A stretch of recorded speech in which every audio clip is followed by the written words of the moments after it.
Hello and welcome back to the Rallycross project. Today I'm here to bring you a quick update on some of the stuff we're doing. I just installed a couple of camber bolts on each side.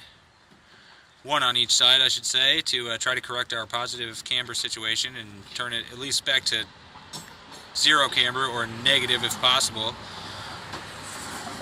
And the other thing we're doing, because we're having problems with clutch returns, is Sean is putting in a new clutch master cylinder. We'll be bleeding that shortly, and that's kind of where we sit with the car.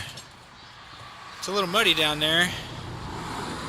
It was really muddy under here, but as you can see, we got these camber bolts installed, and as I said, hopefully they'll do us some good.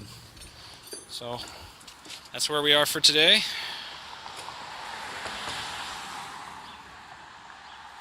She's a sweet machine. Thanks for watching.